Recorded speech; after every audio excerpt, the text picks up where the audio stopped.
ముస్లింలకు ముస్లిం బంధు తీసుకొస్తే ఈ కాంగ్రెస్ గవర్నమెంట్ ఫ్లూక్లా బై ఛాన్స్ లా ఓ గల్తీలా ఆ గవర్నమెంట్ వస్తే ఇప్పుడు వాళ్ళు పెద్ద పెద్ద మాటలు మాట్లాడి ఉన్న బంధులన్నీ బంద్ చేస్తున్నారు.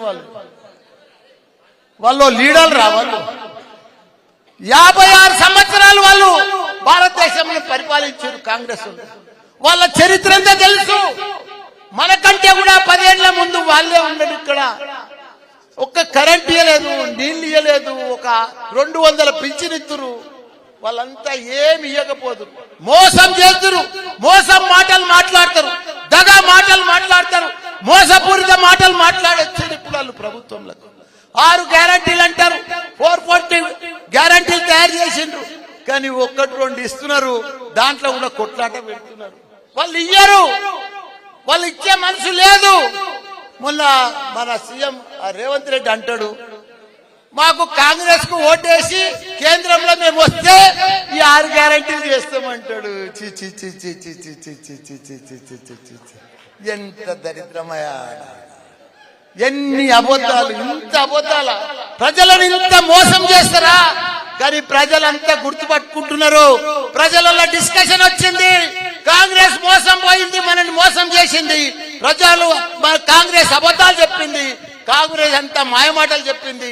మనం ఇక కాంగ్రెస్ ను నమ్మొద్దని 50 రోజులలోనే ప్రజలకు అంత అర్థమైపోయింది.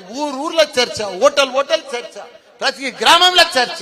అయ్యో మన కేసీఆర్ రాలేదు, అయ్యో మనం మోసపోయినాం, అయ్యో మనం ఓడిపోతాం అనుకోలేదు అని చెప్పి చర్చలు మొత్తం మొదలైపోయినాయి. కాబట్టి ఇప్పటి సంధి గట్టిగా ఉండుర్రి, గట్టిగా ఉన్నారు. పెద్దగా వాళ్ళు ఏమి ఉరగబెట్టేది ఏం లేదు.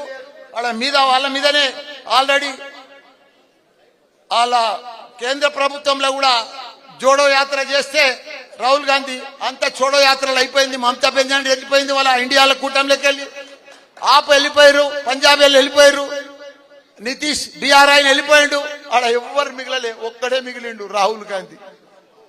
ఆయన ఎవ్వడు వస్తలేడు. ఇండియా కూటమి లేదు, పీఠమి లేదు. అంతా వాళ్ళు మనని కేసీఆర్ ను ఇన్ని అభివృద్ధులు చేస్తే మన కేసీఆర్ ను బొంద పెడతా అంటారు, మన బీఆర్ఎస్ పార్టీ బొంద పెడతా అంటారు, పని చేసిన వాళ్ళు బొందలు పెడతా అంటారు. వీళ్ళకి ఇప్పుడు బొందలు పెట్టేటోడు తయారైండా మోడీ. వీళ్ళని ఇడివాడు ఇట్లా గొంతు పిసికి పిసికి ఫిట్టని పిసికినట్టు పిసుకుతాడు. ఆ మోడీ సంగతి వీళ్ళకి తెలుసు. ఇదివరకు పోయిన 5 ఏళ్లలోనే 8 మందిని పిసికేసిండు. ఇప్పుడు ఇంకా 3 బాకీ ఉన్నాయి. ఈసారి మొన్న ఎంపీ ఎలక్షన్స్ కాగానే పిసికి పిసికి పిసికేసారు. వీళ్ళు అనుకుంటారు పేద మేము ఉద్ధరిస్తాం, ఇడ అది చేస్తాం, ఇది చేస్తాం అనుకుంటారు. కానీ ఏమీ చేయలేరు. ఎందుకంటే కాంగ్రెస్ సంగతి అంతా మనకు తెలుసు, కాంగ్రెస్ ఎమ్మెల్యేల సంగతి తెలుసు. ఇప్పుడు గెలిచిన వాళ్ళ సంగతి తెలుసా? ఇప్పుడు ఏమంటారు, మాకు ఏం అప్పులు చేసిపోయినట్టారు. అభివృద్ధి చేసినప్పుడు కాళేశ్వరం ఓడగట్టిండు, 46,000 చెరువులు ఇలా మే జూన్లో నిండు కుండ లెక్క ఉంటున్నాయి, గలగలలాడుతున్నాయి. ఎక్కడ చూసినా చేపలు. మన బెస్తోళ్ళు, మన ముదిరాజు సోదరులు పైసలే పైసలు, పైసలే పైసలు. ఇలా కుర్మలకు ఆయనత గొర్రెలు బంధు, బెస్తోళ్లకు ముదిరాజులకు చేపలు బంధు. ఇక అన్ని బందేగా ఇడికెళ్ళి మీకు ఏది వచ్చేది లేదు. వాళ్ళ మనం కేసీఆర్ గారు ఎన్ని స్కీమ్లు ఇచ్చారో అవన్నీ కూడా వాళ్ళు బంద్ చేసుకుంటూనే ఉంటారు.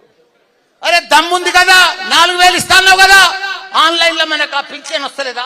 2,000 మనం ఇస్తూనే ఉన్నాం. మీరు 200 ఇస్తే ఇప్పుడు 2,000 ఇస్తున్నాం. నువ్వు 4,000 ఇస్తాను కదా, 4,000 అయ్యి ఆన్లైన్ అయ్యి అప్పు చేసాయి. ఎవడన్నా వద్దా చూడాలి, మేము అప్పు చేయొద్దా? అప్పు చేసి పేద ప్రజలకు ఏదైతే మాట ఇచ్చినో ఆ మాట ప్రకారం అయ్యి రైతు బంధు అయ్యి 15,000 ఇస్తాను కదా. ఇప్పటిదాకా అతి లేదు గతి లేదు, 2 ఎకరాలకు వేస్తున్నాం. అప్పుడు అవి దేనికి సరిపోతలేవు. ఇదే ఆ లెక్కను. సీఎం 9 తారీఖు నాడు ప్రమాణ స్వీకారం చేసినాడు. నువ్వేం మాట చెప్పినావు? రాకముందుకు ఏం మాటలు చెప్పినావు? నేను 9 తారీఖు అన్నీ చేస్తా, ఇందిరమ్మ సోనియమ్మ రాజ్యం అన్నావు. ఏది రాజ్యం, ఎక్కడ రాజ్యం? పైసలే లేవు. ఉన్నాయని ఎప్పుడు వచ్చినాయని వాళ్ళు ఏమంటారు, ఇంకా మేము లంక బిందెలు వచ్చి ఉంటాయని అనుకున్నాము, మాకు ఉట్టి బిందెలు అన్నారు. లంక బిందెలు పెట్టిపోతే వీళ్ళంతా పంచుకుందరు ఇక మంత్రులు మంచి. ఒక్కరికి అవగాహన లేదు, ఒక్కరికి అడ్మినిస్ట్రేషన్ లేదు, ఒక్కరికి కరెక్ట్ పరిపాలన తెలియదు. మన సీఎం కేసీఆర్ ఒక గొప్ప మహాత్ముడా. 40 ఏళ్ళు చరిత్ర ఉన్నది ఆయనకు, రాజకీయం చరిత్ర. 40 ఏళ్ల సంది ఆయన ఎంపీ చేసిండు, ఎమ్మెల్యే చేసిండు, తెలంగాణ తెచ్చిండు, కొట్లాడిండు, తీసుకొచ్చిండు అసంటి ఆయనను పట్టుకొని రకరకాల మాటలు మాట్లాడుతున్నారు. ఎంత ద్రోహం, ఎంత మాయమాట. ఇదే వాళ్ళ మర్యాద, ఇదే వాళ్ళ క్రమశిక్షణ, ఇదే వాళ్ళ పార్టీ లక్షణాలు. అభివృద్ధి చేసినానే చంపుతారు, అభివృద్ధి చేసినానే బొందబెడతారు. ఎంత ద్రోహం. పైన భగవంతుడు ఉన్నాడు, జల్దీ మిమ్మల్ని బొందబెట్టేటోడు తయారై ఉన్నాడా? మీరు అవన్నీ మాటలు మాట్లాడొద్దు. మీరు ఇచ్చిన గ్యారంటీలు ఇవ్వండి, మేము ప్రజలలో ఉంటాం.